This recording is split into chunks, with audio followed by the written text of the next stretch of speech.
thought it at the time, but and said I didn't think it would be the right mix. But when I look now and think what's going on, it's really worrying. And if they don't win the Europa League, that means he won't have the players that he wants next season, which means they might not get in the Champions League again, which means it could just literally kick it on for another 2 or 3 years. It really is a worry. It's a big. I'm genuinely. I said it last week. I've got a sickly feeling about this game next Wednesday. A sickly feeling. And the biggest reason I've got a sickly feeling is when I look at every single player in the Tottenham team and Maddison. I like Maddison, so I don't want him not to be available. But when you look at Kulusevski, Son, Brennan Johnson, Solanke, if Maddison was there, Basuma and Sarr, Romero and Van der Ven, Porro and Udogie. He's just gone through the teams who were 16th and 17th in the league. No. And you think, honest to God, you think they're the two best teams in the country? No, Cara, when you look at those players, like for like with United's, only Bruno, in my opinion, would get into the first 11 of Spurs. I would select every single Tottenham player. I said this earlier in the season. The goalkeeper is a 50-50 split, 'cause I don't like Vicario, I'm not a fan of Onana. But honestly, Udogie, Porro, Van der Ven, Romero, Basuma, Sarr, Johnson, Maddison, Solanke, Kulusevski, Son, I would choose every single player of Tottenham's over Manchester United's next Wednesday night. That's my worry. Casemiro's a man on a mission, though. He don't let us lose. No, but just the United have got a couple of players. He's on a mission for that 500 quid a week. That's what he's. No, Adam, do you know something? That's the one thing that keeps me alive. The likes of a Casemiro, a Bruno, they've got something in them that will step up for a one-off game that means that I think we will win. But if the players play like as they should do, pound for pound they play, Tottenham should win that game. Flav? Yeah, I think you're in agreement with that? Yeah, 100%. This is the most confident I've been going into a big game like this in a long while. And I think a lot of it's based on all music to my ears. You got. I mean, what is it, man? He was told the other week that Tottenham had no chance in hell of winning, weren't you? The other week on air, Jamie did. No, I don't see Tottenham. Exactly what Gary said. I do think Tottenham have got better players than Man United, but I remember when Liverpool played the Champions League final against Tottenham. And the teams at the time were probably not too far away from each other. Yeah. But just when I can imagine the Man United fans there on match similar to Liverpool, that mentality of we're supposed to be here, the supporters think they're going to win, the players think they're going to win. It's a mentality, isn't it? It's a mentality thing. Okay, here's an example. I think if Man United went 1-0 in front, I don't see how you'd find anything to come back, whereas they could come back. I think even if they went 1-0 down, someone would do something would happen. When you're watching Man United play, that Lyon game, it was Lyon, wasn't it? You're not doing that. Well, you have done that. We've done it on a bigger stage than that. You're talking about the Ajax game? Well, sorry. Yeah, I was there. Yeah, what did you think of it? Battered for 2 games and scored 2 flips. Yeah, but you can't say we don't do it when we do that. We have done it. We have done it. And you're the team that basically bottle every big game I've ever seen you play. Well, this is where it changes. I hope it does. Jamie, I hope it does. It took Brentford 12 playoff attempts. Just compared Spurs to Brentford. To get qualified from the Championship. It took 12 times. Everyone thought they're perennial losers. They'll never do it, and then they did it, and look where they are now. So the reason why I'm confident going into this game, and I guess it's 90 minutes, anybody can win it, right?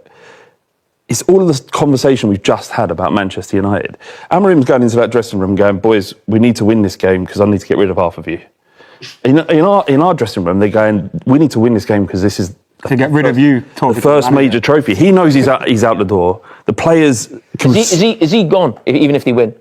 Yeah, I think so, yeah. I mean, yeah, I don't think there's a world where you can keep him. But we've been having this conversation since November. I think he is. But interestingly, you talked about Romero and Van der Ven and in that side, and the fact that they get into the Man United side. When you've had them available to us, the average points per game is around, I think it's like 1.9, which would put us in 4th position when they've been available. When they're not available is a completely different side. The fact that they've kind of engineered it, Postecoglou has engineered it so that we have really 2 amazing centre-backs available for this game, well up for it. I think we're going to surprise a few people. I think it's going to be quite comfortable. Van der Ven's hamstring goals first half. I have no logical reason why United should win it other than recent experience and history. Yeah, I agree. Yeah, but can I ask a question? That's like history that is bullshit, right? No, it's not bullshit. Games, but why? Look at Real Madrid. You never win anything. We beat Bilbao. Look at Real Madrid in the last 5 years.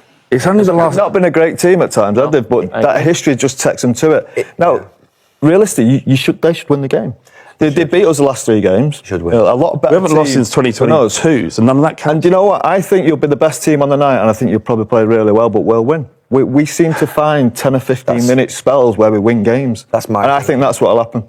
And it's not a history, by the way. It's about a club mentality, really. Because history sounds like it's so nostalgic. It's not. It's a mentality of a club and a fan base that think they are going there, and we're not coming out of this city until we've won. Now, that can change. We know that could look stupid next Wednesday, because you should, I think, on talent on the pitch, you've got better forwards, you've got better centre halves, you've got better midfield players, other than Bruno, and you should win that game. You've beat us the last 3 times, you've got a great record against us, because you're a better team than us. And I unfortunately have to say that. He's getting into your head, isn't he? However, no, I'm not. No, I can feel a mind game starting. I'm sitting there thinking, It is a mental, but Newcastle what the big surprise this season you should look at most was what Newcastle did against Liverpool in the Carabao Cup, because that was a big shock to me. I thought that morning, I am not seeing. I said to you before the game, Virgil van Dijk will lift this trophy. He 100% will lift this trophy. I was amazed at how Newcastle did. So what you're saying about, and actually they actually beat Liverpool really well on the day. Yeah. Played really well. Yeah. What you're saying is that Tottenham are just going to go and win so easily. No. If it's a football match without any of the other sort of things, you probably would. I don't think we're going to win easily. That was a bit tongue in cheek, but I just think about if it's about energy and motivation. And it just, Man United, based on what Amorim has been saying, doesn't define us. We still had an awful season. It's almost like they're not bothered whether they even win it, where we're going to be obsessed. No, they're bothered. Are they? Because it doesn't feel like it. Yeah. Oh, it's massive. It feels like to me that Tottenham are obsessed with winning. I feel a bit sick about it, honestly, that it's that important to United. I don't feel comfortable with it. But it's important because of it's the Champions League football. For us, it's important because we're going to win a European trophy. You're right. There's a different element to it, maybe, because of the fact of the consequence of not winning it with United and what that would do to the manager at the start of next season in the recruitment. But that adds to the fact that you do also the fans want to go to win a trophy. The fans want to win a trophy. I mean, no one's talking like that. No, I know, but they understand also the consequence of not winning it is important. Yeah, I think our drive to win it for the sake of doing it, not because there's Champions League football, will get us over the line. I hope so, Flav.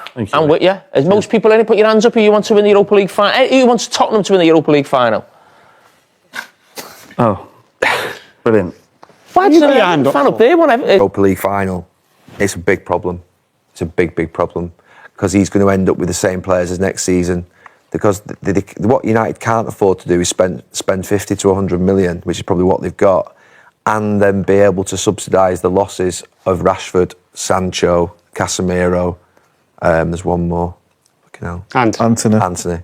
So you're going to have to basically subsidise probably another 25, 30, 40 million in their wages, because there's no way. He doesn't want them. He won't want them next season, but they're going to have to pay for probably most of them. That's going to be the hardest part of his job, is getting rid of people. And that's what I think he was saying by being brave. I think he was alluding to, you're going to have to back me, and that means spending tens of millions to get rid of the players that you've signed previously, and then bring in another tens of millions of players to actually give him what he wants.